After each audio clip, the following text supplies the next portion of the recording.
Who knew I would make it this far? They hated, they never believed me. Yeah, I would never drop the ball. I know I make it look easy. Yeah, Mayweather with the defense. I don't care what a critic got to say. I got them picking up the pieces. That mean you really playing with your life. I'm about to come and run it all back. What's up, guys? David DeCelle here, your host of the Business with the Boyz podcast. And today I wanted to share with you the power of connection and patience. And before we dive into today's episode, just a quick shout out to our partners over at LandJet. They help keep this show running. And for those of you who are unfamiliar and you're located in Nebraska and Iowa, you should most certainly check them out.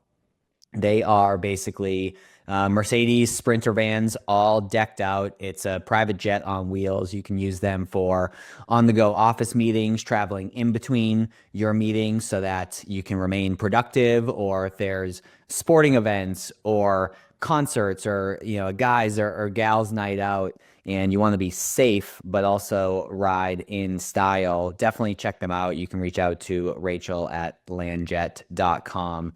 But with that said, let's dive into today's episode. So I'm going to use first names only just to protect some client confidentiality. But this was probably, I don't know, 2 years ago. I came across this guy, Joe, who is a financial advisor, and built a decent relationship with him, spoke in front of his advisors.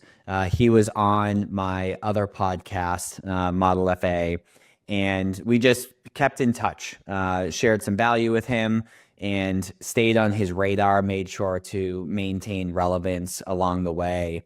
And I want to say it was maybe 9 months ago or so, he introduced me to a guy named Jerry.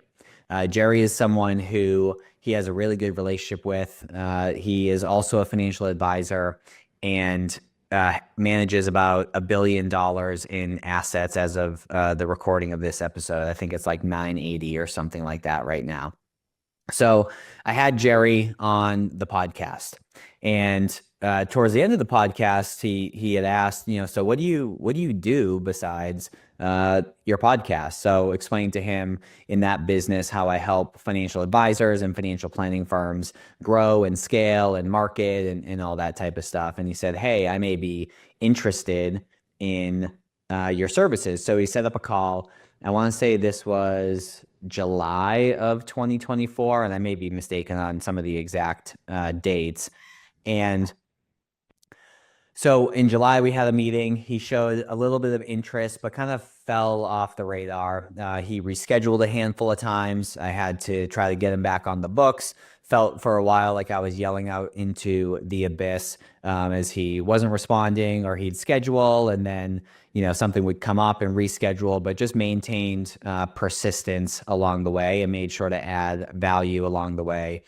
Then, unbeknownst to my own reach out in between my touch points with him, he reached out to me and said, hey, can we chat again? So I said, of course, no problem. And we chatted again and started to scope out a potential engagement. And what we're helping Jerry with is helping continue to scale his business and grow, get to $1.5, $2 billion and beyond. And he's also going to be having us do his social media management and his podcast editing.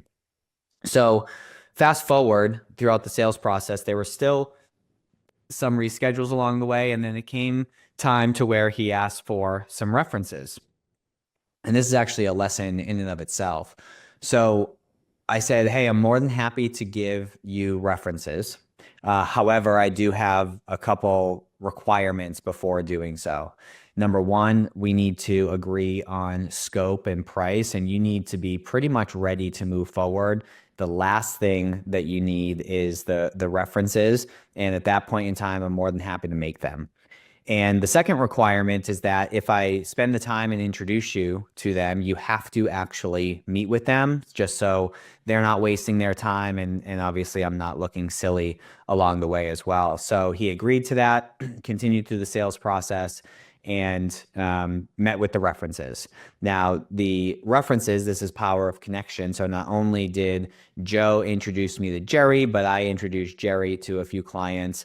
And obviously, I shouldn't say obviously, but they shared raving reviews about their experience in working together. But they also did something that I didn't even ask for, which is they shared their perspective in the engagement that I have with them, the results that they had, but also more specifically and importantly, their hesitations at the beginning, because that's what Jerry was experiencing.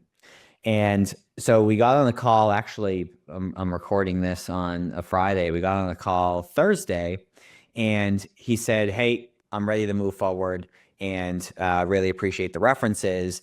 And that resulted in $8,000 per month engagement.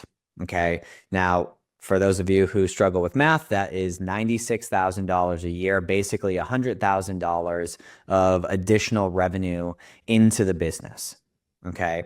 Now, what are the lessons along the way? Number one, you want to be kind and valuable to every single person that you come across, because you never know who they're going to introduce you to. Number two, if you're struggling with business development, I would consider launching an interview style podcast, because that's where the majority of mine and Landon's business comes from. I know we've been doing some solo episodes lately, but we've been getting some really good feedback on these quick hit episodes.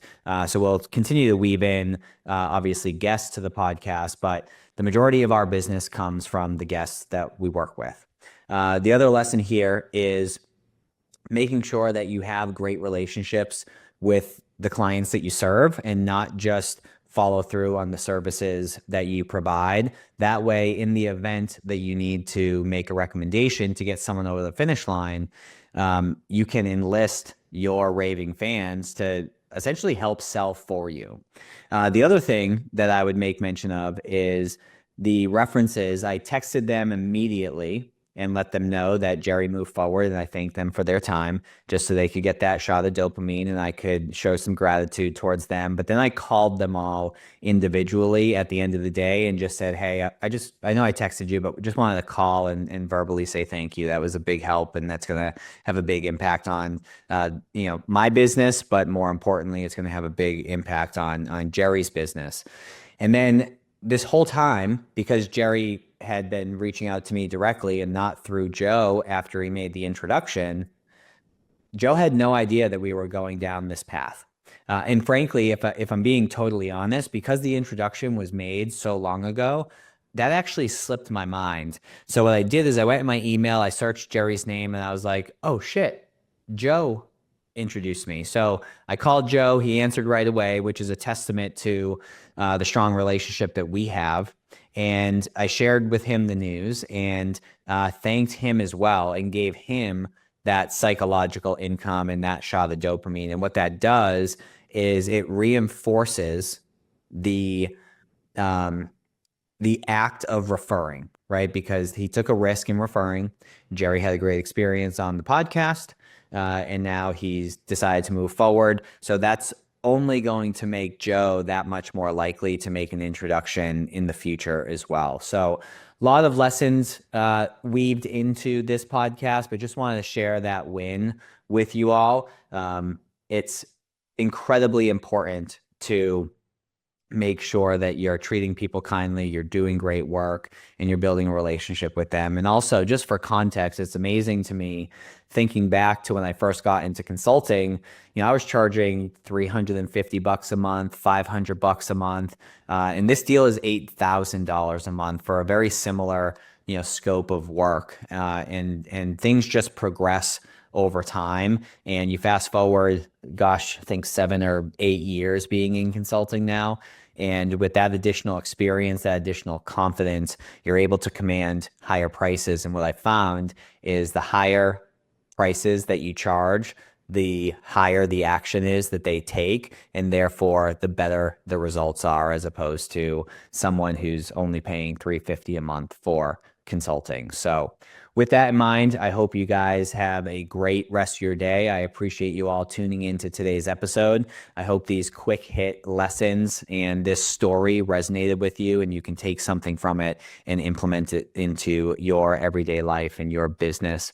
And with that said, we will catch you on the next episode. Peace. Who knew I would make it this far? They hated, they never believed me. Yeah, I would never drop the ball. I know I make it look easy. Yeah, Mayweather with the defense. I don't care what a critic got to say. I got them picking up the pieces. That mean you really playing with your life. I'm about to